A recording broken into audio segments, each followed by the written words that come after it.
this session. And before I introduce our speakers, let me cover some logistics. There's a Q&A and a chat section for use during this live session. Please use the chat function to speak with other attendees or make comments during the session. Don't send your questions for Q&A to the chat. Use the Q&A to submit any questions you have for our speakers during the session, and we will review these and answer them immediately after each presentation. And our hope is that there will be time at the end of the session for interactive Q&A where all of our presenters will be available. And that really depends on how fast we get through this formal presentation, but we should have some extra time at the end. And please note that the submitted questions are visible only to the panelists and not to the audience. At the conclusion of the session, the Networking Lounge chat area is available for you to enter the session's chat room and keep the conversation going. And you can leave the session at any time to explore other sessions, the Networking Lounge, exhibit booths, etc. Also, please sign the Solar 2020 call to action, which you will see links to throughout the conference in the live notifications and in the chat rooms. Now, let me please introduce our first speaker. It will be Anita Ledbetter, and she will be presenting Solar in San Antonio, Bridging the Gap to Carbon Neutral. Anita is the Executive Director of Build San Antonio Green, and she's been working for the community of San Antonio as the Executive Director of Build San Antonio Green for 16 years, where she has worked to build San Antonio's nationally recognized affordable green building program, and is a champion for the equitable distribution of solar for all people.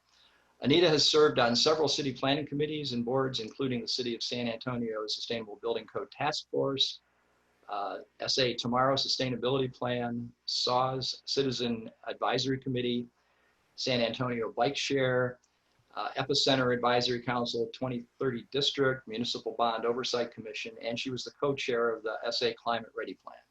Her passion for people and vision for the future are at the heart of Build San Antonio Green's continued success and evolution. And Anita, you have the screen. Take it away. Thank you very much, David. And thank you to everyone for joining us this afternoon. I want to thank my other panelists. I'm really excited to get caught up in what's happening with the solar decathlon. So I'm really excited for the rest of the presentations. Anyway, with that being said, I'm just going to kind of jump to it. This is my first online conference, and I love this conference. ASES is a very important organization to us here in San Antonio, and we're really excited that you guys were able to make this happen online. So I know we're not there in person in DC, but we're really grateful that this event is happening, and so thank you for the opportunity.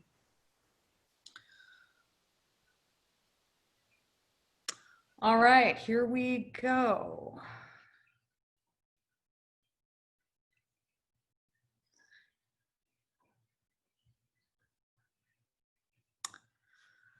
All right, here we go. All right, well, good afternoon. My name is Anita Ledbetter, and I'm the Executive Director of Build San Antonio Green. We're the green building program in San Antonio, and I'm here to talk to you about bridging the gap to carbon neutral and how we are working on innovative programs and working with our partners to develop strategies to expand solar and green building and to prepare for climate change. We're a nonprofit organization, and we're a partnership of the city, county, and CPS Energy. Our mission is to protect and enhance the quality of life of the people of San Antonio through our work. We do three things: green building, we run the Bring Solar Home program, and we do various community engagement activities throughout the year. Biggest thing is that we just had a climate plan passed here in San Antonio called SA Climate Ready. And our goal is to be carbon neutral by 2050. We have both mitigation strategies to reduce our global contribution and adaptation strategies to prepare us for the climate change. And we want to do this in an equity framework. Now, Build San Antonio Green, we're working to meet this plan, not only in the green building that we've been doing or the solar program that we have been working on for many years, but also we've developed some new programs, Climate Ready and the Prepared Home, to help meet this, this challenge here in San Antonio. Our certification program, green building, we've been doing this for a long time. We do single family new construction, retrofits, multifamily, mixed use, and commercial buildings. They're all above code. You can put solar on everything or anything. You can have it solar ready. You can have it EV ready. You can put EV on anything as well. People ask me this all the time. What is a green building in San Antonio? For us, it's a performance-based building based on building science. So again, it's all above code. We're looking at energy efficiency, water, site, materials, and indoor air quality. Again, you can put solar on anything. You can put electric vehicles on anything, rainwater harvesting, so on. We've done over 22 million square feet here in San Antonio, representing about 9,500 projects. That's saving our local air quality 270 million pounds of CO2, which is like taking 22,000 cars off the road every year, and 16 megawatts of peak demand reduction. Right now, we finished 900 projects this year, and we have 3,900 under construction. We've run this program for about 14 years or so, Bring Solar Home. And it's a program that's an online decision tool to connect the people of San Antonio with their options here through providing unbiased technical expertise. We don't buy or sell anything. Solar in San Antonio, we're San Antonio, we're #1 in Texas. We're #5 nationally for installed solar capacity.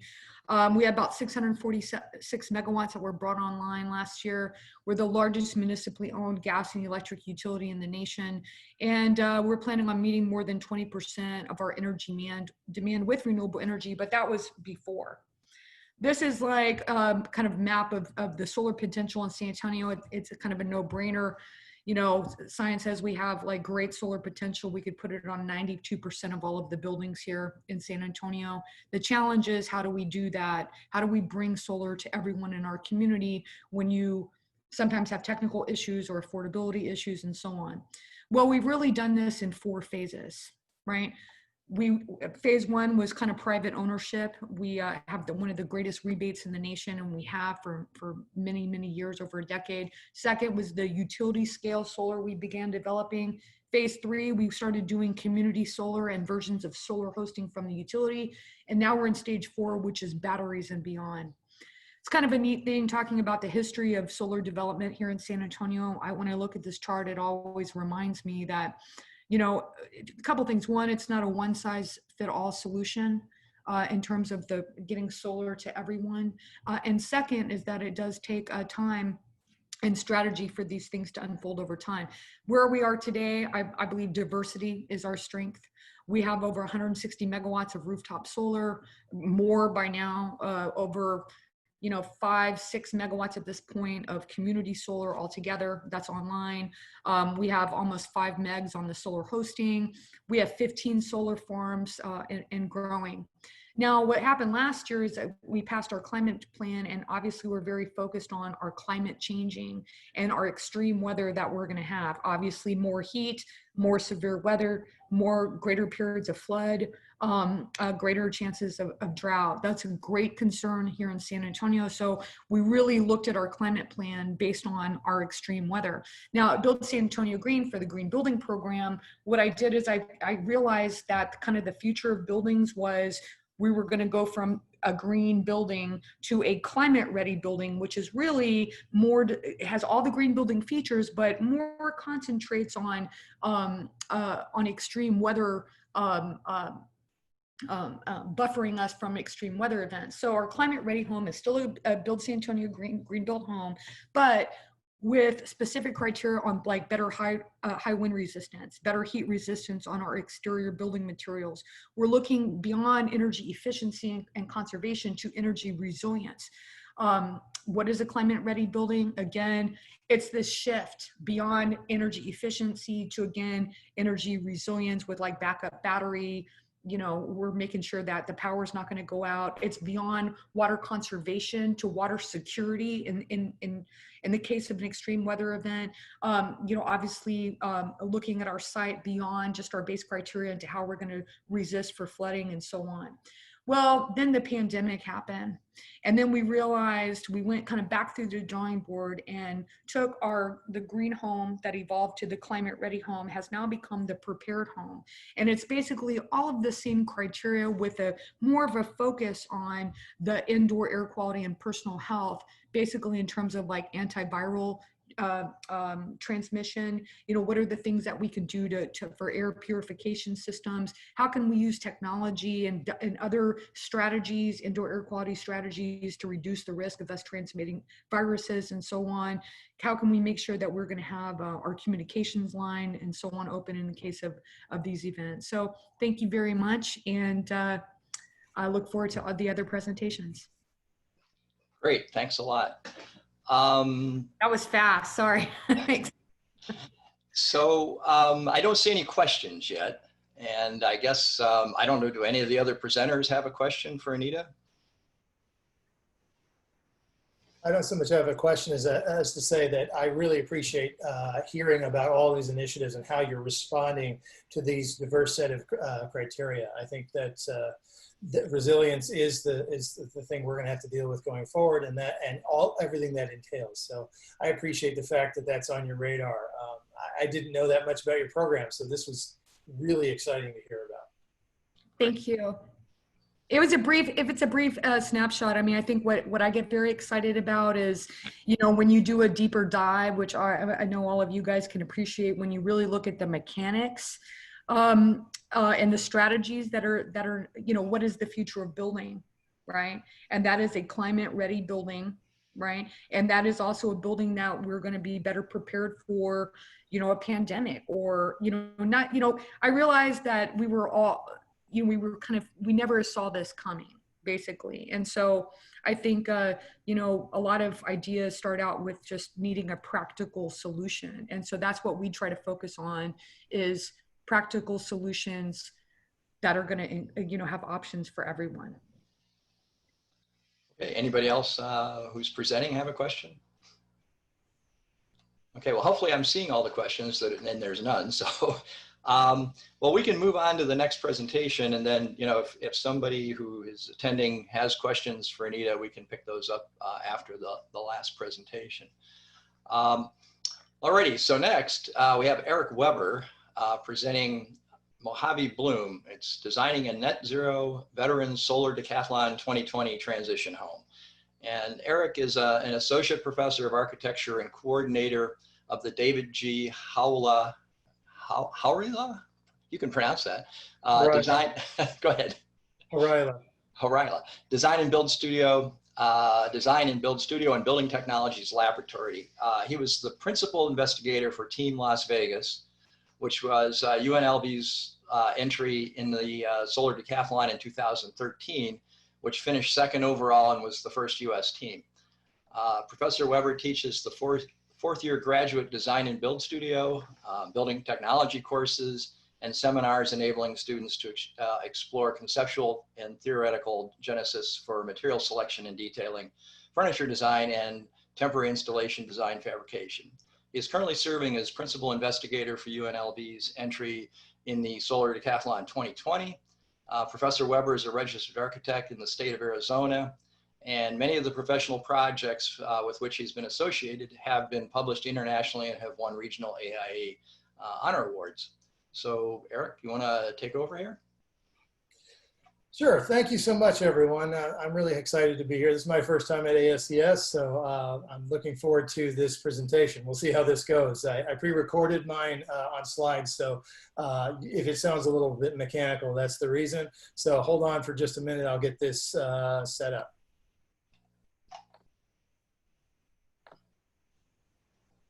Okay. And you guys should see this now, and I'm going to play from start. Can you guys see that? Yes. Okay. So, I'm Eric Weber from the UNLV School of Architecture. I'll be talking today about the Solar Decathlon 2020 house that we're designing. It's called Mojave Bloom. It's designed as a net zero veterans transition home. Our target market for this house is the 750,000 reported cases of PTSD, and the house is designed to serve as a transition home for those veterans. When we were designing this house, we were inspired by traditional desert corporate living and fostering a strong indoor-outdoor relationship. The idea was to help these returning veterans reconnect with society upon leaving the military. In this image, you can see the gates that enclose the courtyard, as well as our operable evacuated tube solar water heater, among other things.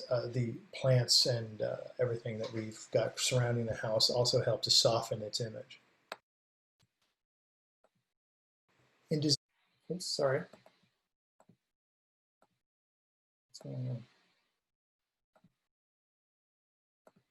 In designing for veterans with PTSD, some of the triggers we had to respond to and were in particular confined spaces like sight lines, disconnection, isolation, sound, insomnia, and hyperawareness. Some of the things that were very important about this was helping to manage and rebalance circadian rhythms, making sure that it had a connection to nature and the outdoors, and an open layout. One of the key principles we discovered in our research is the need for clear sight lines, a reduction of visual and physical confinement, and the ability to afford but not require interaction. These are critical things to help manage the severity and incidence of PTSD symptoms. In this image, you can see the effect of the courtyard with the large gates open here, as well as the filtered light that will come through the bifacial solar panels, which helps moderate the microclimate in this space. You can also see the transparency looking into the bedroom and at the green wall through the glass.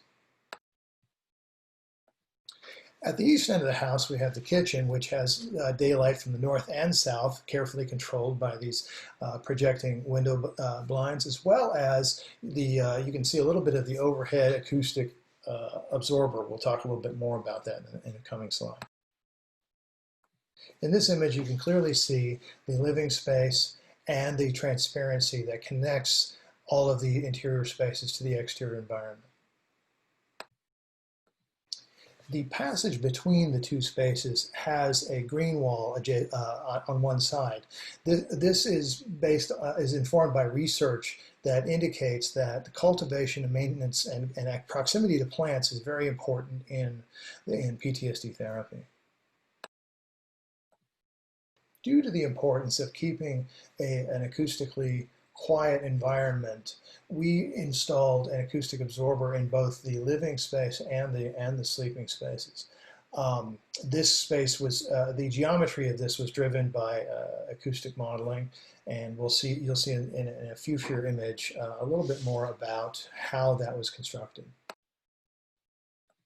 The ceiling panels in the bedrooms shingle downward to allow for additional acoustic absorption material above the panels.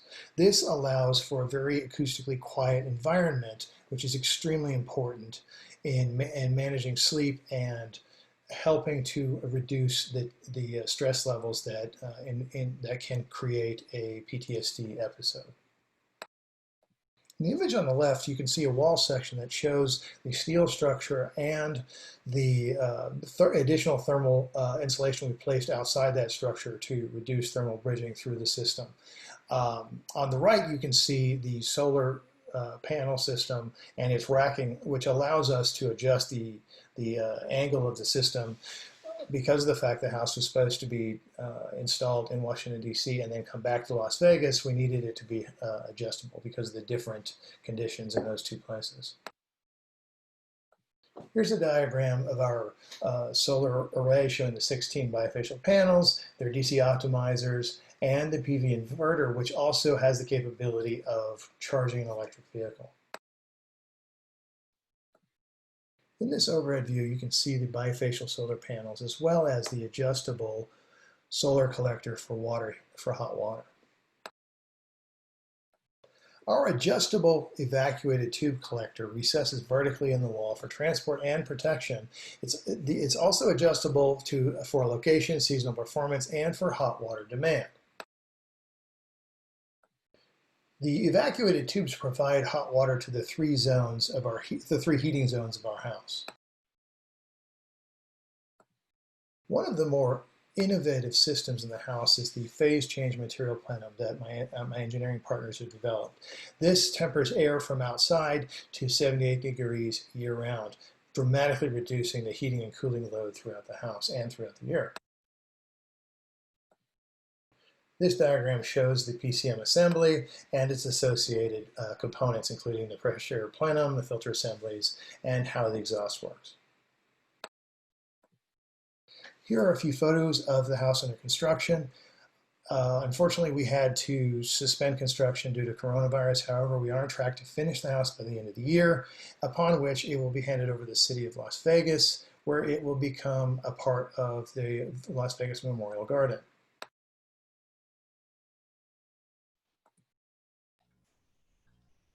Well, that's everything. That's my whole presentation. Thanks, everybody. I hope this was enlightening about our project, and I look forward to any questions anybody has right now.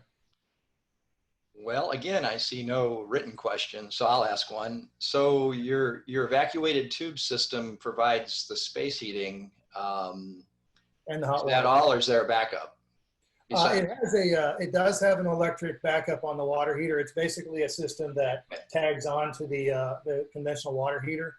It's sized larger because it generates all the heat for the house as well as hot water for the house. So how many maybe you don't know this, but how many heating degree days do you have in Las Vegas? Oh, geez. I should have been prepared for that question.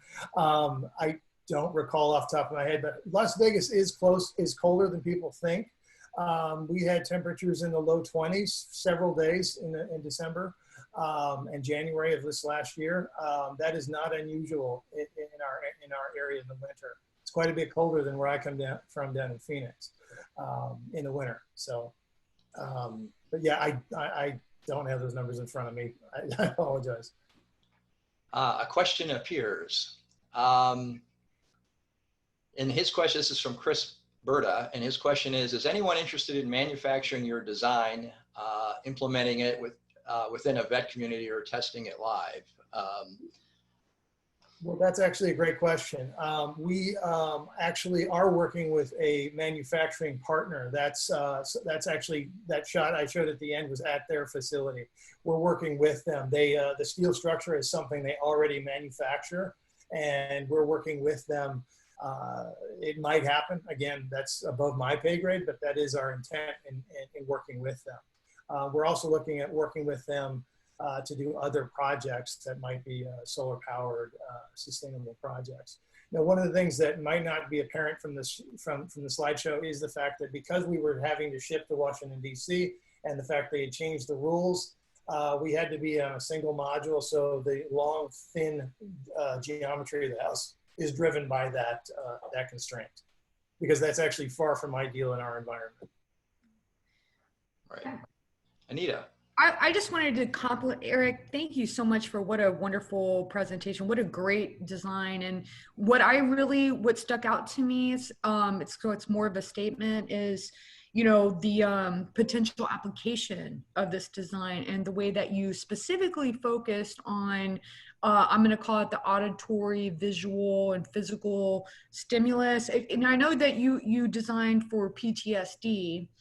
But I was going to say, you know, you could just think about so many applications, and we have so much information about the built environment's impact on our health. And as we all know, when we start talking about light and noise pollution, what are we typically talking about? We're talking about outside. Like, I live near an airport, I live near near a stadium or something, but oftentimes I think we're not thinking about it the way, you know, in terms of like the inside of our buildings and the inside of our homes. And so back to just beyond PTSD, I know here in San Antonio, not only are we military city USA, and we have a lot of, you know, hotbed for PTSD cases here, but we're also a hotbed of autism spectrum disorder. And I think that, and so I basically had the kind of a comment or / question. I really see the value of this. And the for lack of a better word, the market for it. I think more and more families of young children with autism spectrum disorder or just people in general are becoming more and more aware that there are solutions to auditory, visual, and physical negative stimuli. So anyway, thank you. And I just wanted to throw that out there. No, that's great. I mean, it's something that has been found a part of my research and exploration in architecture for some time. Our 2013 house had a large acoustic absorber in the living room as well that actually hides the stereo system and the TV and all that stuff as well. The reason being, it's something that we think very seriously about. I mean, if you can make something visually engaging, but if it doesn't feel like a home, then because it echoes and sounds like a car showroom or something like that, or a auto body shop. I don't know where that's on my brain, but then it's not going to feel like a home. So the acoustic environment is just as important as the visual, and that's something that I really try to focus on with my students, and that's where that came from. And that background helped us to further substantiate what we were seeing in our research on veterans' needs. Awesome. And we have another question. So this next question comes from Gail Burrington. What role will it have in Las Vegas? Just an open house, or will there be any programmed use? That's actually a good question. When we were in design, we reached out to the city of Las Vegas, and they actually had an idea in mind of what to do with it. And it was actually better than what we had in mind. So that's what we're going to do. They have built a memorial garden for the Harvest Festival shooting incident that happened 2 years ago in October. It was the largest mass shooting in the history of the United States, in a terrible history of these things. That's actually traumatized the entire city. And so they asked us, they had this need for a space to host docents and visitors to that memorial. And so that's where this is going to go upon completion. So we're really excited to be a part of that. Great. And another question. Are there grants available through the VA or other agencies to help build small communities for vets in major and/or rural cities throughout the U.S.? And this is from Michael Flandmark, by the way. And it could be built locally to provide workforce development and careers for vets in low-income communities. I don't know if you've gotten involved with that or not. You know, I haven't, but that is something that is part of why we got interested in this, is the idea that we can help in a much greater way. I have not seen that, but that is something that we are intending to investigate further. For the record, I'm a military veteran myself, but I was not the one who pushed this idea. I had 4 military veterans and spouses of veterans on the team, and they brought that to me as an idea for our target market. And that's because we have a large veteran community in Las Vegas as well. We have Nellis Air Force Base just outside the city, and there are a lot of military veterans who retire in Las Vegas. So this is a big consideration here, but it's not just limited to Las Vegas. This is a challenge that we're going to be needing to deal with nationally. It is our responsibility to do right by those people who served our country, I think. So. And it seems kind of overdue in some places. So, all right, I don't see any other questions. I think we should probably move on. So our next speaker is coming to us from the Netherlands. Arnoud Draijer will be giving us an overview of Celsius, which is the solar decathlon entry from Team Netherlands. Arnoud is one of 2 project managers of Celsius. Besides his work for Celsius, he also studies law. And he has a preference for doing things sustainable, and thus became involved with this project, starting as its legal advisor and later becoming one of the project managers. The goal of this project is to develop a model for a sustainable and affordable house for the Dutch housing market. And if Arnoud, do you want to take over?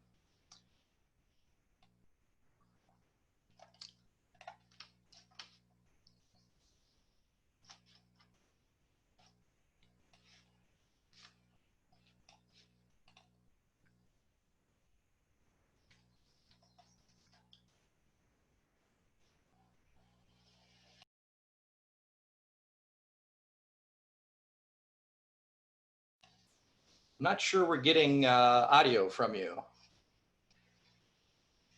All right, let me There we change go. it. Yeah, there we go. Let's start again.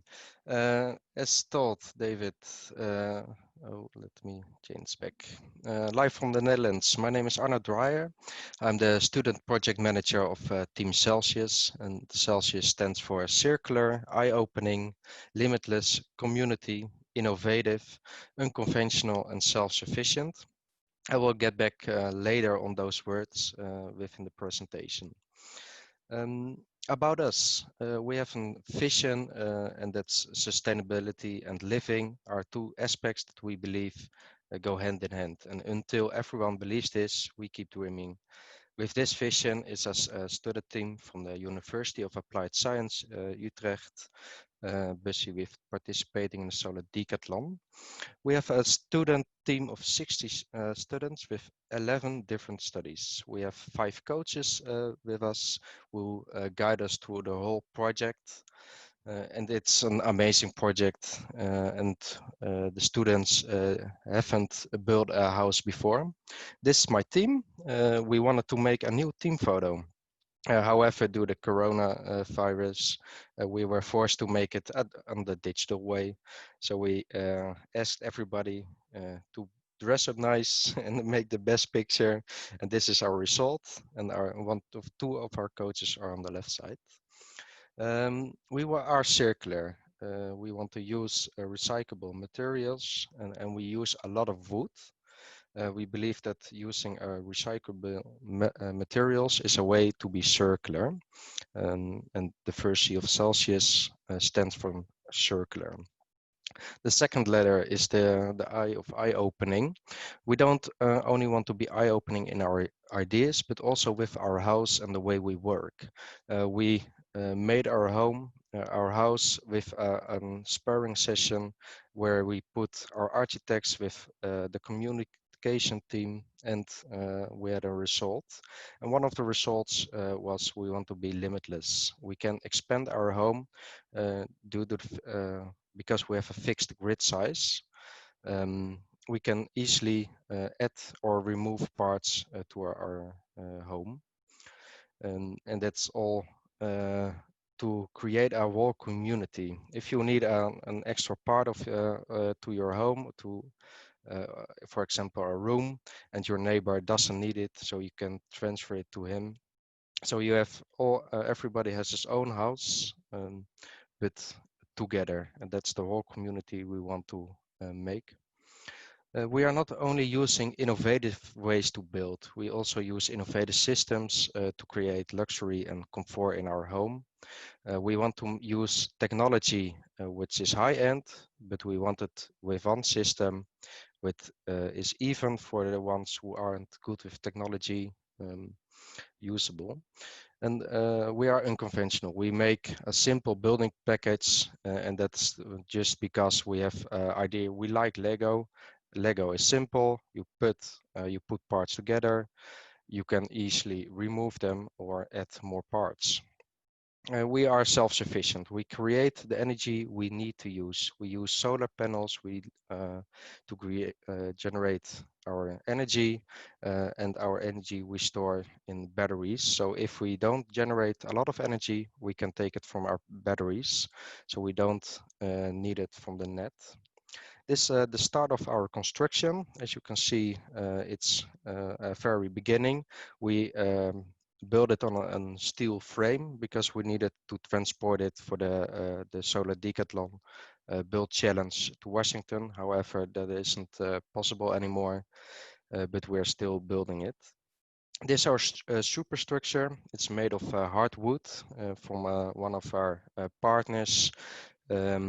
And with the hardwood, we can build up to 3 different floors with the structure, which we need in the Netherlands. We don't have a lot of space, but we need a lot of houses. This is inside our house. As I told, we have a fixed grid size, and you can see it here. The grid size is 1.2 meters, which is 47 inches. And we use prefabrication panels to add them together so we can build easily. And this is one of the pictures we made when our home was air and watertight. However, there is some door open, so at this point it isn't airtight. but we fixed it. This is one of our recent pictures. We don't have finished our home yet, and this is a look from the outside. What we can see here is it's a square house. It's very long, but also small. But that were the sizes we needed for the competition. And I have also, with all the technologies we have, we used a drone to make a nice picture of how we work at our construction site. It's an enormous site with a small house, but we like it. We have all the place and space we need to create our house. And we hope to finish our house this summer. We are building it with students and everybody. At the end of the summer, there's a new semester. And we want to finish our home before the end of the semester and the start of the new semester, of course. And we cannot do this without the help from our partners. This a group of a lot of partners who participate with us, help us, give us advice, but also give materials so we can build and build together towards this solar decathlon. And if you want to stay in touch with us, check our socials, Facebook, Instagram, YouTube, or LinkedIn. You can find us with @CelsiusHU. And I will thank you for the presentation. If you have any question, let me know. Alrighty, thanks a lot. That was interesting. I think I'm seeing a trend with the solar decathlon houses in terms of the form. So, I've actually been to a couple, several actually, when they were on the mall, and then I did attend the one in Denver. And yeah, kind of yeah, limited. we had some restrictions for the size because we were planned to put your house on the National Mall, which is an amazing place. But you can't put an enormous house there, unfortunately. So it's a lot of tiny houses ideas, I guess. Yes, indeed. So I don't see any written questions. I see a question from Eric, what our target market is. Oh, good.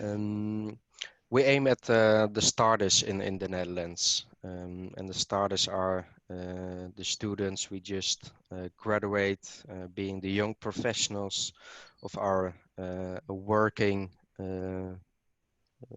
society. We want to make an affordable home, but we don't want to we also want to have a luxury and comfortable home, and if we can use our home at the best we can, so expanding, adding more rooms, or adding a whole new floor, you never have to move out. You can always stay at the same spot, same location. Okay, anybody else? So I guess maybe I'll ask a question. So in terms of wanting to put the speakers on the spot, I guess, you talk about sustainability, which is, I understand that whole concept. And I guess the question that I'm really looking for the answer is how severe of a climate is this intended for? I'm looking at the building science and the envelope of the building. Degree days are a concept that probably don't translate into SI units. So I guess I'm trying to compare it to something I could relate to. So tell us about your winners, I guess. Sorry, I didn't get the whole question. Well, the question is how energy efficient in terms of heating is your home? That's actually a good question. Yeah, I can't add numbers at this moment. Our home isn't ready at this point. But it's very hot in here. We have some heating and ventilation conditioning, which use warm water to heat up your house. But if you needed to descale your end of the temperature in your home, we use and I don't know exactly what word it is in the English word, but we need you use a heat pump, which also use cold water to cool down your home. So some of the questions that have come in while we were having that conversation, one was about net zero energy, if it's balanced between, you know, over a year in terms of what it produces and what it uses. Yeah, and that is a good question, and that is also a result we are very looking toward if we get it. Our aim is to go off the grid, and that's a great. This is a great opportunity to check if we can make it, and that's also maybe taking a part of the next question.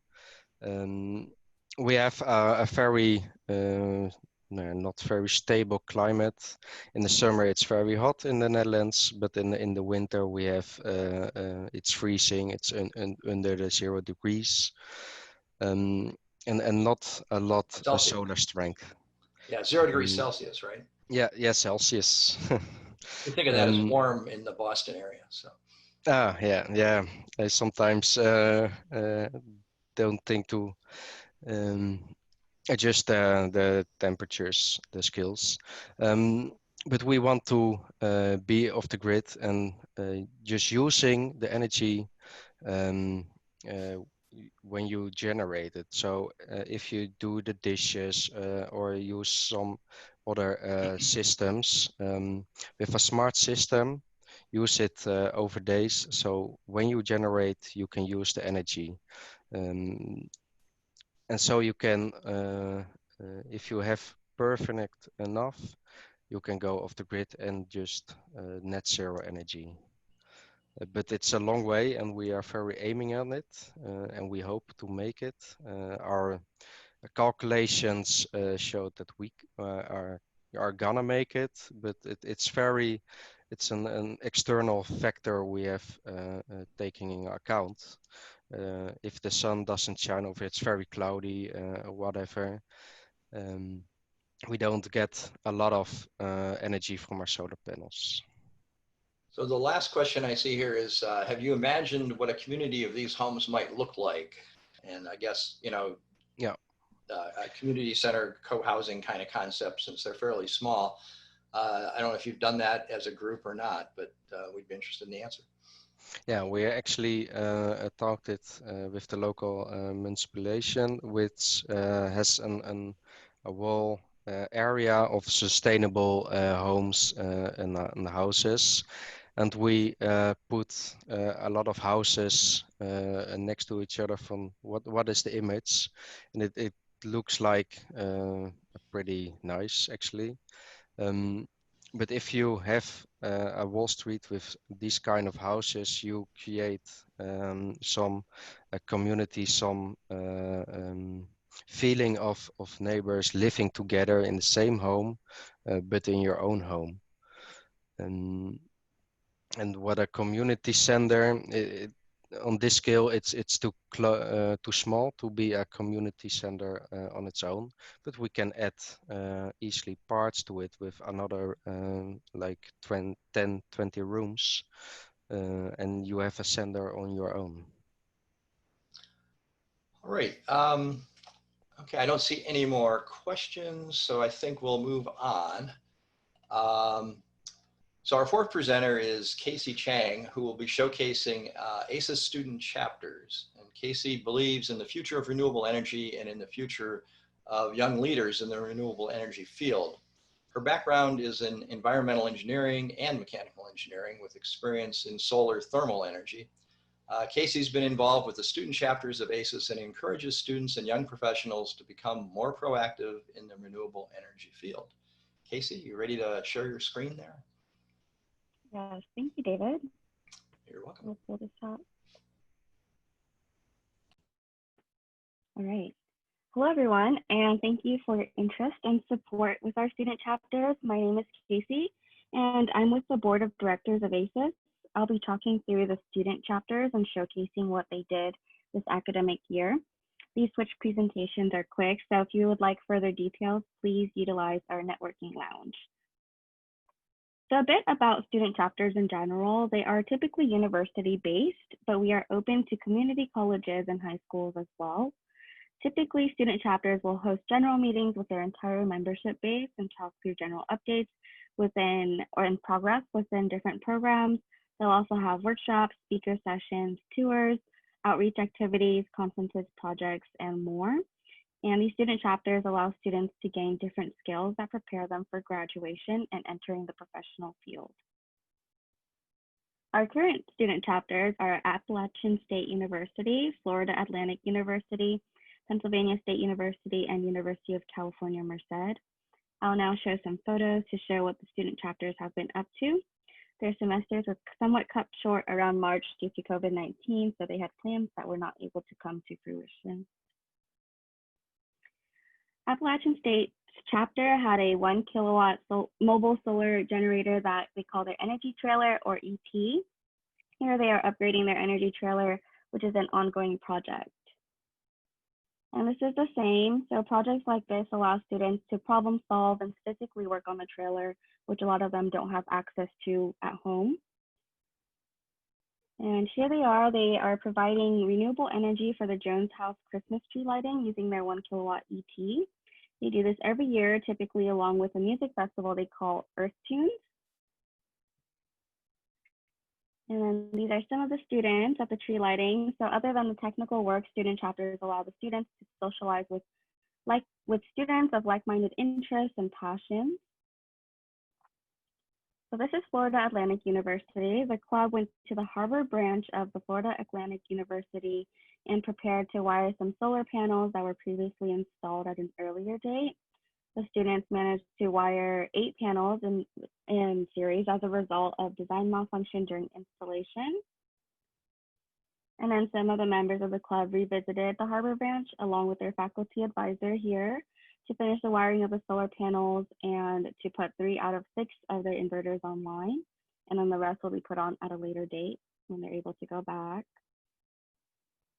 And then, so this is another photo, but they were also planning an event to tour the Florida International University campus to see their solar panel installation. And then this a little bit about Pennsylvania State. So these are the members at a program workshop. These are really beneficial to students because they usually don't get this in a typical classroom.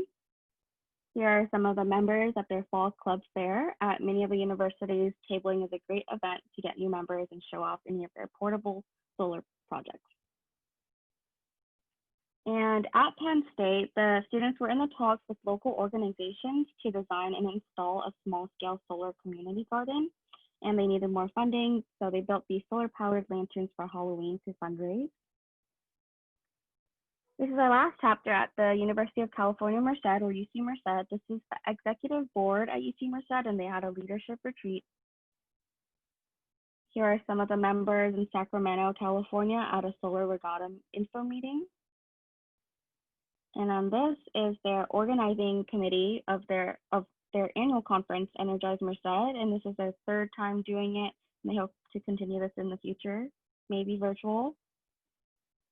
And there were some unfulfilled plans due to COVID-19, including junior solar sprints, a phone charging station project, community outreach, and more. So hopefully the students will be able to do these projects depending on their university's return status.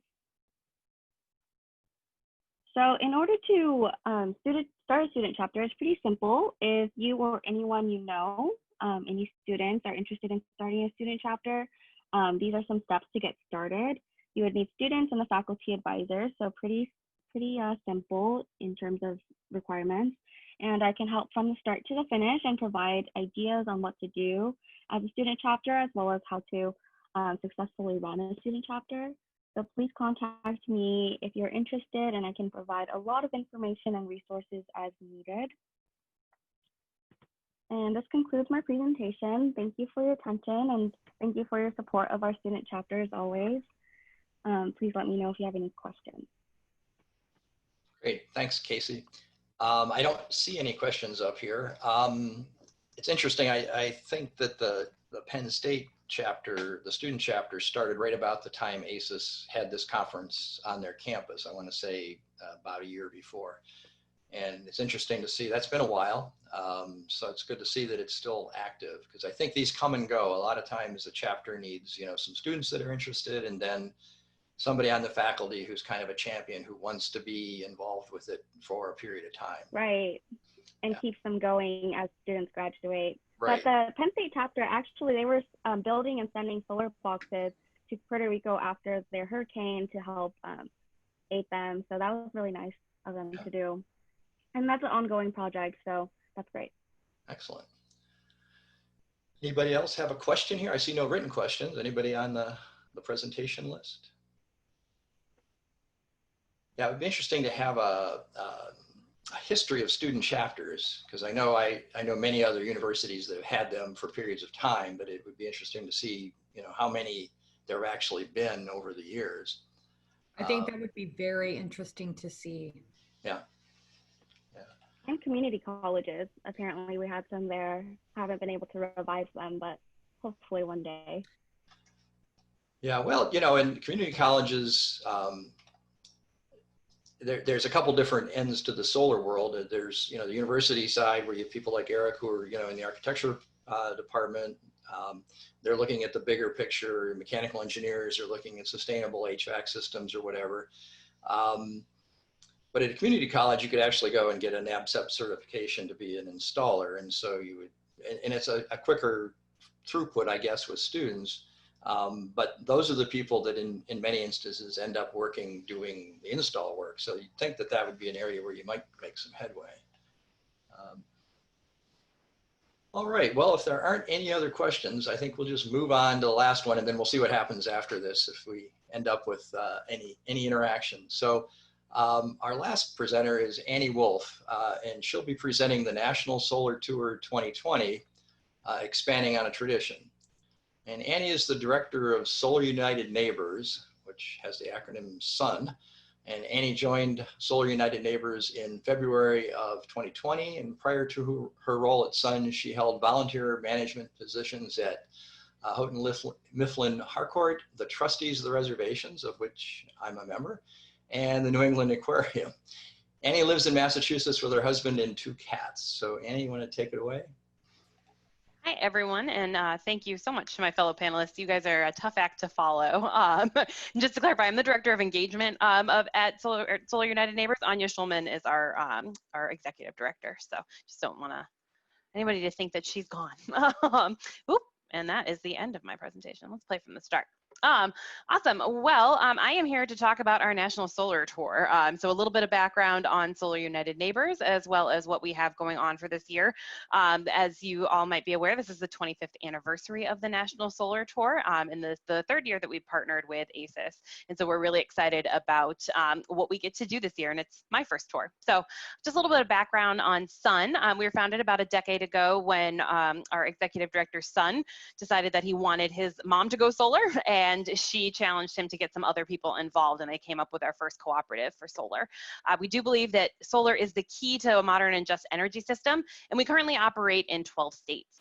We're a community of people building a new energy system, and we believe that rooftop solar is the cornerstone of that system. So we not only help people go solar through what we call our co-ops, but we join together and bring people together to fight for our energy rights and really bring solar policies to the forefront and advocate for those as well. We are also definitely committed to diversity and inclusion as the foundation of both our work and our workplace. So we do have a lot of interest in, we do a lot of work in low to moderate income solar. We have some really thriving programs within DC and cities within Indiana, and are consistently growing. So we really do try to strive to make that a cornerstone of our operations. So we joined with ASES a couple of years ago to work on the National Solar Tour. As you all probably know, ASES focuses primarily on the local tours, so like the amazing ones that happen in Denver and Houston and all over the place. And we are here to focus mainly on the solar open houses. So we bring solar homeowners to the table. Really the goal of the tour is to inspire people, to inform them, to help them learn about solar and understand what it's all about, and have an exchange of information with current solar homeowners, and also hopefully get them to take action on solar rights, solar policy, as well as hopefully going solar on their own for sure. Last year, we had 576 open houses, which was exciting. So people opening their homes and welcoming them in to ask about solar. We had operated in 46 states, and we had about 12,000 attendees across the country. So that includes the local tours, as well as just people in different neighborhoods all across the United States opening their homes.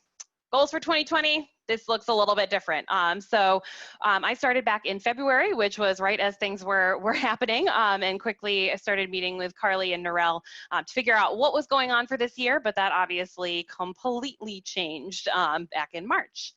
So what does this look like for this year? We have some major challenges, right? This is a nationwide event.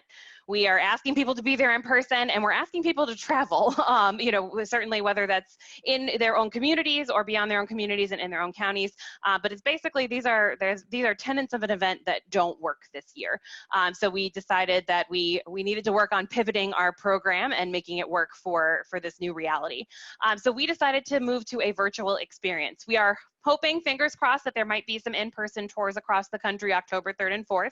But we decided to have a virtual experience instead. So the week leading up to the tour, the idea is to have programming that everyone will have access to, and then virtual solar tours that will be available that entire week as well. So homeowners, business owners, community centers, electric vehicle owners, filming videos of their solar installations, their sustainable features of their homes, everything under the sun, and putting that in a short video, about 3 to 5 minutes, and that will be available on our map. So this may look familiar to you if you've participated in the tour in past years.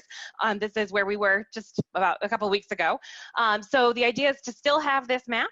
You'll be able to see it, but when you click on those houses or those tours, it will pop into a video of that person's installation or the suite of videos for that tour. Additionally, we're going to be doing programming throughout that week. So our day one, our kickoff will be about electric vehicles and battery storage. We're partnering heavily with Generation 180. They have a whole suite of electric vehicle content that we're really excited about. And this also happens to coincide with National Drive Electric Week. So we'll be cross-promoting with the programming that they have. Day two will all be about solar networking. So going solar, how to go solar, what a solar home looks like, how do you get there? Everything from what an inverter is and sort of solar 101 to hopefully some coffee sessions and some live tours with current solar homeowners so people can ask those questions and get the information that we need. Day three will focus on solar businesses. So everything from breweries to car washes to pet care centers, anything and everything that operates under solar. So some Q&A panels with some larger companies as well as smaller companies and some sessions so people can ask questions sort of on that scale and also get to see some installations for some really cool companies across the US. Day four, again, we're partnering with Generation 180 and they are focused on solar schools. So they're taking the lead on programming for this day. But we have lots of schools across the nation that have a focus on solar and sustainability, and they are working to get those on the solar tour map as well. So really taking an insight into that. And day five will be focusing on solar communities. So community building activities. We have nonprofits alongside us that will be able to talk about their sustainable and renewable energy efforts, as well as sort of our catch-all. So, tiny homes and RVs and things like that, and really just the innovative ways that people are going solar and utilizing solar. So join us. You can visit nationalsolartour.org for updates. You can sign up for updates. You can submit your own virtual tour that way, and you can also check out the schedule, which we are still building out. So it's not fully up there, but we'll be putting updates as things happen. And it's just, we're really excited about the opportunities that this presents to us. So. Great, thank you so much. Yeah. Only one drawback, you didn't show your slides. Oh. But it was a great presentation. I enjoyed it immensely. You were very I was going to say, Annie, even though your presentation did not cast, it was fantastic. I learned a lot just. So I was trying to interrupt you, but you were going so fast I couldn't get in. So. Well, luckily they'll be shared. So. Yeah, if anybody would like to see the slides that went with that, you can just, ASES will have all these slideshows available after the conference, as all the presentations from the plenary this morning and both days will be available. So now that we've managed to get through those 5, we need to get some questions. not sure what Gail Burrington's referring to. All those tiny watt folks can do some virtual bragging too. You were talking so fast, I missed tiny watts. Maybe I didn't talk about tiny watts, but yeah, I mean, we. Oop, Kaycee. Talking about one of ASES's programs, Tiny Watts, where they just accumulate, all their small solar projects. That's awesome. Yeah, I mean, we want all types of solar installations, all kind, we're really excited about the nice thing about the virtual tours, you'll be able to sort of select what you can see. So if you're interested in solar schools, all that content will pop up. If you're interested in electric vehicle virtual tours, that'll pop up. And same thing with sort of size of solar systems. So if you've been able to get a quote and want to see what that looks like, you'll be able to select it down or just, click around on the map and be really excited about the content that you can see. And we'll do a better job at sharing our screen. So there was a question, we're kind of done here. If there's any questions about Annie's presentation, feel free to ask from the public if they want to type one in, or any of the other people. But there was a question that slipped by earlier that I think Eric asked, answered online, but he didn't answer vocally, but I can't find it. It was about traumatized communities who could use the type of project you were using, or you were presented. So I guess the question is, you might want to talk about that for a minute. Yes, somebody asked the question or made a comment about the fact that there are a lot of other traumatized communities, not limited to veterans. And of course, that's true. I mean, there are people who've had victims of spousal abuse and lots of other things. There are lots of communities that would benefit from that data. The reality was that unfortunately, there's not as much available research on that, and I'm not an expert in this area. My expertise is in turning design constraints into actual buildings. So when I understand the nature of the problem, then we can design a solution that's effective. And quite frankly, we just had there was more research readily available on the specific needs of PTSD sufferers from the veteran community. But police officers, firefighters, people who are victims of domestic abuse. I mean, there's there are children who are victims of these things. There's a lot of people who are victims of PTSD sufferers from a lot of different sources. So our hope is that the research that we developed would be applicable beyond that community. So I appreciated the question very much. One of the things I think is pretty interesting, or kind of neat about the solar decathlon, is the fact that you have this constraint of this transportable building. And I spent a good chunk of my adult life in Southeast Ohio, where everybody lives in a trailer, which is about the same module, and they're all about the same, and they're not terribly innovative, although they do use space efficiently. And then, kind of later on, you see this tiny house movement come along, where everybody's trying to build, these ridiculously small houses, 180 square feet, and live full time in it, which is certainly a challenge, I would think, with all the stuff our society tends to glom onto. But I think what's neat about the decathlon is it takes that space restraint and it forces you to come up with these concepts. But then once you're free of that transportation issue, you can go back to, a fixed site where you're going to build a house that's not going to move, and then incorporate some of those same strategies and come up, I think, with a compact, energy efficient, as was said earlier today, it's a lot easier to save a BTU or a watt or whatever unit you're using than it is to make one. And so, a small house uses less energy, it has less surface area, houses tend to be skin loaded. So that's all pretty cool. I think that it's a great proving ground for, I've seen water walls and various, evacuated tube applications that are integrated into the architecture, and living walls and things like that at the decathlon. And I think it's just really great that then students of these architectural schools, whether they're in the architecture program or the interior design program or the culinary arts program or whatever it is, go out into the world and disperse that knowledge. And I think that's really cool. It's interesting. I'm sorry, go ahead, Annie. I'm sorry, Anita. go ahead and make your statement. I had a comment in response to what David's was, but it looked Oh, like no, you beat please, me go to the ahead. punch. I can say my thing afterwards. Okay, David, one of the things that's interesting about this, and one of the reasons we were interested in getting involved in Solar Decathlon originally back in 2013, actually backdated to 2011 when I joined the faculty at UNLV, was the idea of building buildings off-site and then bringing them to the site was very important to us. And actually, we did 2 projects that were not part of Solar Decathlon that built on some of that knowledge. Our last project before the Solar Decathlon was an artist retreat near Zion National Park on a very sensitive piece of land that they really didn't want a bulldozer to come in and just destroy, because it's the purpose. They're on a hilltop that overlooks the town of Springdale. You can see all of Zion around it. It's amazing. And you know, the reason they bought that piece of property was because it's beautiful and it's inspiring, and they didn't want to destroy it. So using offsite construction dramatically reduced the amount of on-site construction, which meant that there was less destruction of that sensitive environment. That's something that's very near and dear to my heart. People in my community often don't see the value in the native desert and the native environment, but it's actually very, very precious. It's very, very fragile. Even though the plants themselves, animals are very resilient, if you scrape the desert, it takes 75 years for that to recover from that. Just to give you an idea of how damaging that approach is. And it's something that is very important for us to be thinking about. And of course, other environments have those same constraints. It's just something that has not been taken very seriously in our environment.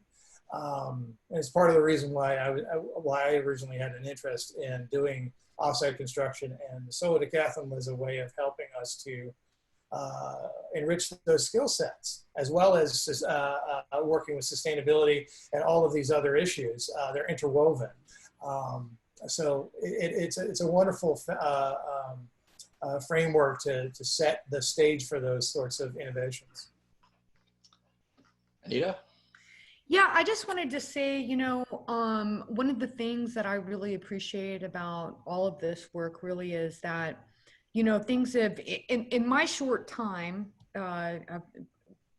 16 years of being director of the Green Building Program in San Antonio, when I started out, or let's say even around 2000, 2001, green building, solar, electric vehicles, the idea of it, those are all, very high priced products, and for people, and not everyone could afford them. And green building was really, I remember in the beginning of my career, someone was like, a green building is an off-grid, 100% solar, net positive, no water and I thought, wow, there could be like 2 of them in the entire state of Texas, and like no one else will ever be able to do that, like at that time, like not a family or not a working person. I couldn't afford it.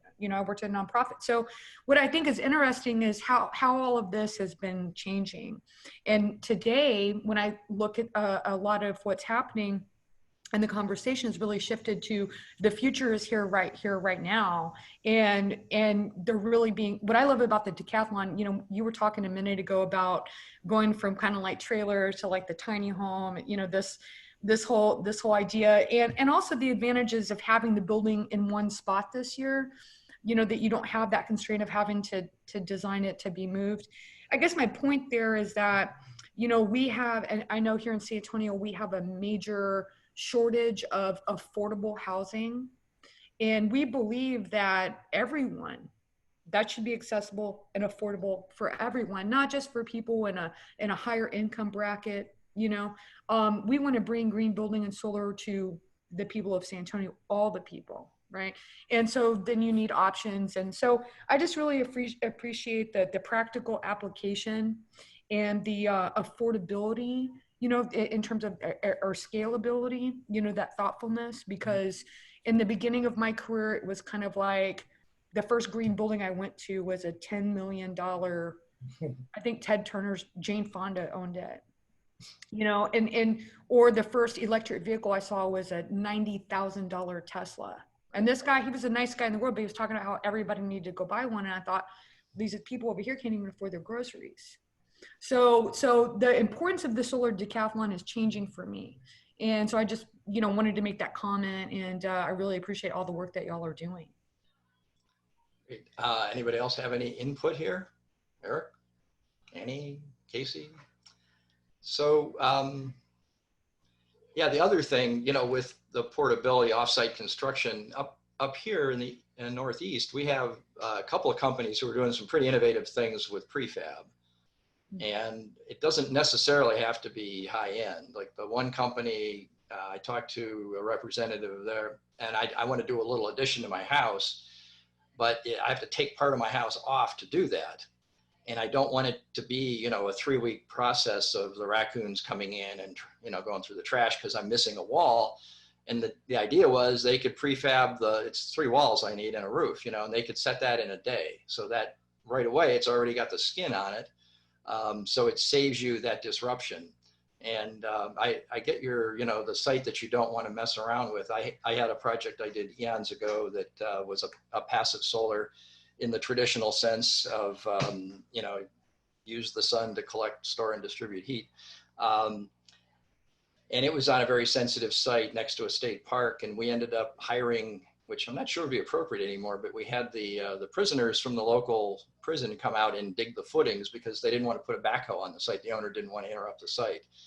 So these guys are looking for work release. We paid them, whatever the going rate was for prison labor back then, and hauled them out to the site and let them dig the footing. It was pretty exciting to not have to have the backhoe come in and then you spend a week undoing the damage the backhoe did, or a month or a year or a lifetime, depending upon how much damage they actually did. So yeah, the offsite construction's nice. It does give you a sense, not a sense, but it gives you the ability to control construction a little better. It's not all field work. And conceivably, done properly can save you some money. So, all right, well, we're a little bit early. We got about 15 minutes left. I'm about out of ideas, not really, I'm out of voice. But if there's no other questions from the attendees, I guess we can wrap this up. Anybody else have anything? For Anita, if that's okay. Yes, please. Can you talk a little bit about the community engagement that you guys do? Absolutely. And it's really timely that you asked me that question because it's totally changing now, First, let me just give I'm going to give a shout out to Lucy from Texas real quick. We love you, Lucy. She texted me. So, in the past, we do a couple different things. So, we have an annual event. Actually, this year was going to be our 20th annual Solar Fest, which is a free family festival for the people of San Antonio to really come out and learn. It's so much more than solar now. It's about, climate change and, how to capture water and how to grow a garden and how to, what are your options for solar? It's so many things. So we have this big free festival every year. And I think we've been averaging, it's hard to tell now. I mean, it really is like 10 to 15,000, and depending on the year. It's a very successful event. We probably have over 100 booths come out. And again, it's very important to us that it always remain free. So to the people of San Antonio, always free. And obviously we're canceling that this year. But it's going to be like, we're going to blow it out in 2021, right? The second event is that second thing we do is we do a lot of workshops, kind of one-on-one with different groups on different topics. And we used to have the Green Home Tour for many years here in San Antonio. So again, then the pandemic happened, right? The only good thing about it is that the timing of it happened right when we started planning those events. So we didn't get that far into it before we came remote, started working from home March 13th here in San Antonio. Long story short, now we're looking at new ways to have that type of engagement, with online programming, doing different activities with the city of San Antonio and for CPS Energy, different materials for the general public. Again, I think the value that we have in terms of our community engagement, something that we're very proud of, is we don't buy or sell anything, and we aren't sponsored by a company. So I'm not going to say like, oh, you need this brand of this coffee. well, no, we're just going to talk about the performance of beans and the climate that they're grown in, the science behind it. So again, that's kind of like, and then we partner with other organizations. So you asked this question at a really unique time. We're rethinking, what does that look like for the rest of this year? We're again working very closely with the city of San Antonio, and we'll be co-sharing some engagement opportunities with them. I think one of my passion areas is really climate change and adaptation to climate change.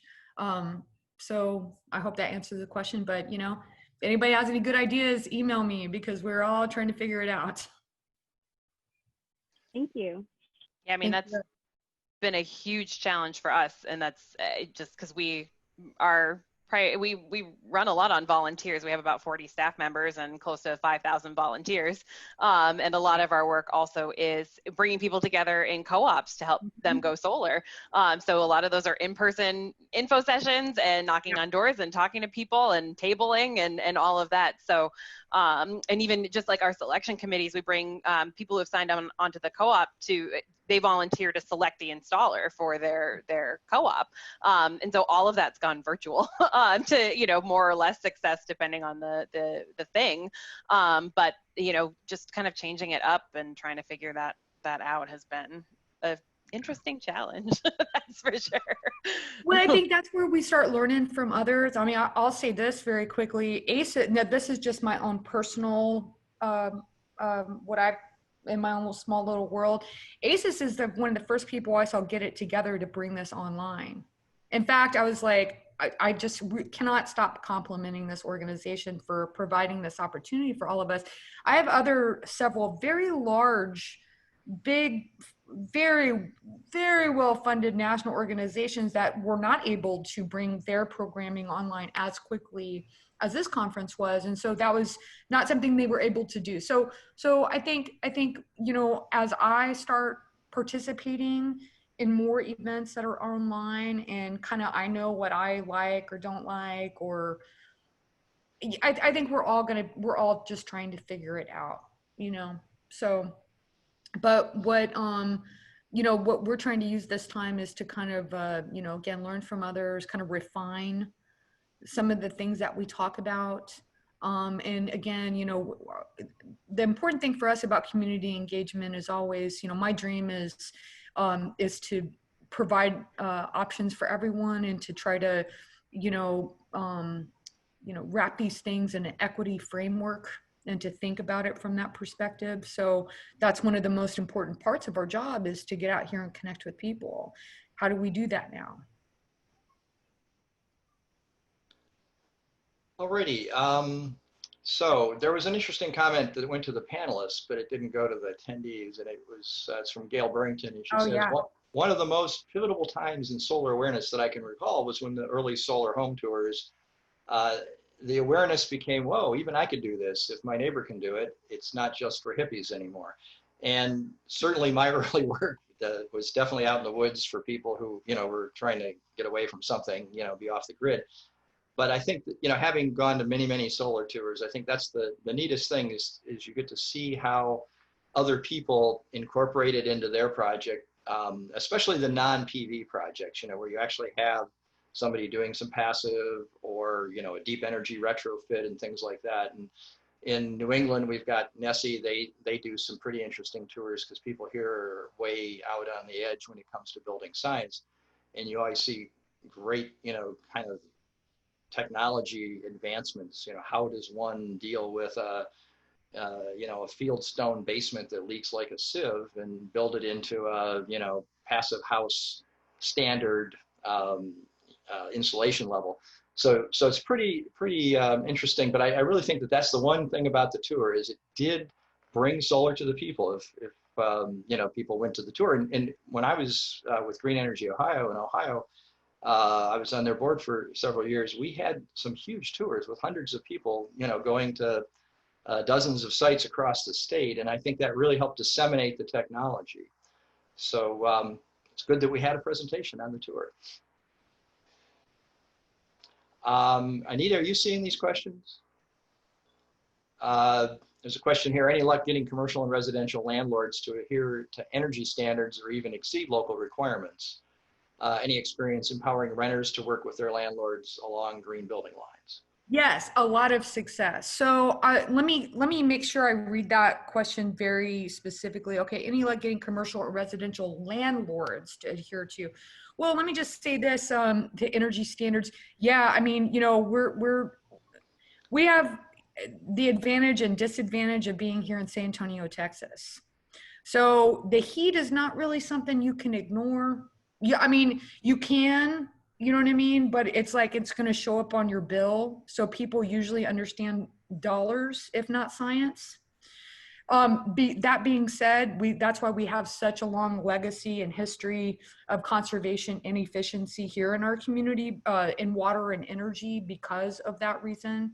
It wasn't because they were like super hot on energy efficiency. It was just because you can't ignore the bill. You know, whatever you believe, the bill is going to show up. And so that has driven a lot of this. So for us, have we had any luck? Yeah, we've in the past several years, I mean, I think we're close to 40% of every new home that gets built here in San Antonio, 40% of them are a Build San Antonio green home. Our base entry level green home is at minimum 15% better in energy. So it's energy, water, site, materials, and indoor air quality. They all exceed our base code. Here in Texas, San Antonio, we have the highest code in the state. And we usually exceed whatever the state code is. And we have a semi-permanent funding mechanism. So about 2009, we dedicated about $800 million to rebate energy efficiency, solar, lighting, you know, all of those things. So, and we continue to fund those. Now, again, the advantage we have is we're municipally owned. So our utilities are municipally owned. So that is really what helps to drive a lot of this. So I would say we've had great luck getting residential and commercial developers, builders. Now the landlords, yeah, that's a little bit different because it depends on what you're talking about. Like, are you talking about like, if we're talking about retrofits, yeah, a lot of that's happening commercial. It's a no-brainer. Again, it's San Antonio, Texas. It's like, it doesn't really matter what you think or believe, you will get the bill. The bill drives them doing energy efficiency and conservation and all of our rebate money. That 800 million a pot of money was hard to ignore. So the commercial people were doing it. The problem that we saw in terms of, especially is in the existing housing stock. So when you look at the existing housing stock, landlord or homeowner or whoever, I would say it's kind of different.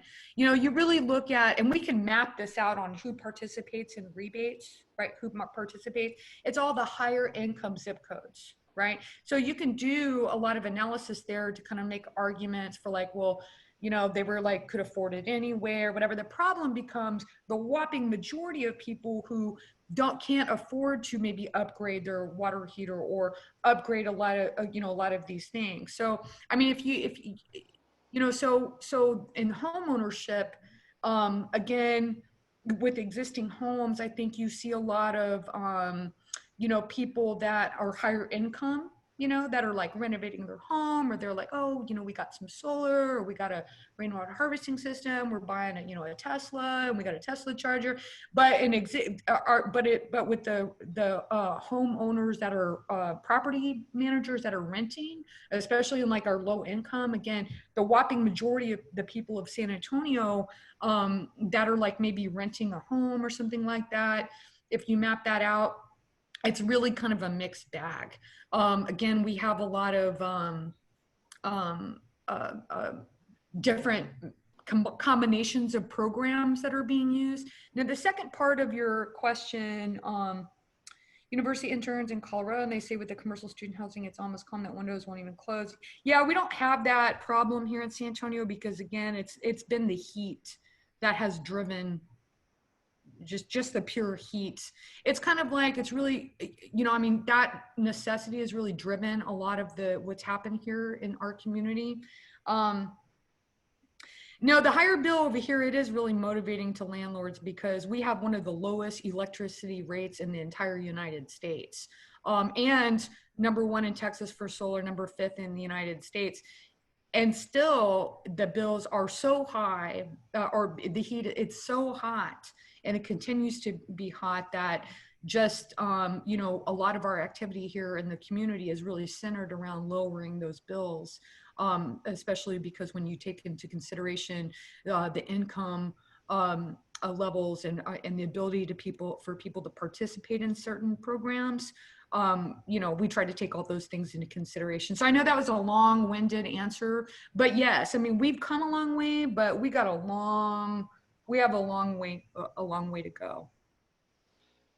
Yeah, But yes, we had a lot of financial leverage because we had that, we're municipally owned and we had that big pot of money, and we will continue to design in big pots of money to fund rebates in solar and programs to to make these things accessible to everyone. I think one of the problems with multifamily is who owns the heating bill? You know, is it the tenant or is it the landlord? And if it's the tenant, the landlord doesn't really care. And if it's the landlord and they're buying bulk or something, you know, they still don't care. It seems like you've got to make it painful, I think, almost for people to conserve energy. I would say it depends because we've seen it in it, you know, I would say like in new construction, we have 9. When I say large, it's like over 300 units. You know, we have 9 multifamily projects under construction right now, and they're all from the San Antonio Housing Authority, which is the largest and oldest housing authority, one of the oldest in the entire United States. And so they're the largest property owner here in the city of San Antonio. I can't even remember how many buildings, 800 plus, but you know, they have been since 2012 or so on a board level building all of their multifamily green built above code, superior energy efficient, because they do care about their well, and it's energy efficient, but it's also dollar efficient. Well, exactly. So that's a low income project. Now, we also see in new construction, there's a lot of competition out here because, you know, the younger people or millennials or so on, if you have apartment complexes, they all have the same amenities. They're all new, they're all urban, they're all cool, they're all hip. You know, this one has lower utility bills or solar. That's just becoming an expectation that people have. That's just an expectation. So that's just an amenity to people. It's like, where's my electric vehicle charger? Where's the solar? That's just an amenity. And if you don't have it, I'll just go to the next building because we have, you know, those are really coming online. I think it's the kind of middle of the road, average market priced existing multifamily. That's the one, you know, they're doing lighting, they're doing the peak savers, the air conditioning rebate, they're participating in some of those programs, but you're right, that it's the existing middle income market multifamily. That's the one that it's taking a little bit longer. So we've come to the end of the hour. It's 3:59 by my clock. We're supposed to be done at 4, I believe. So I want to thank everybody. I want to thank the people who asked questions online and commented in the chat, and all of my presenters. It was, I think, interesting. And thank you so much. Thank you so much, everyone. Thank you. Thank you, Feel free to go on to your next. Thank you. Okay.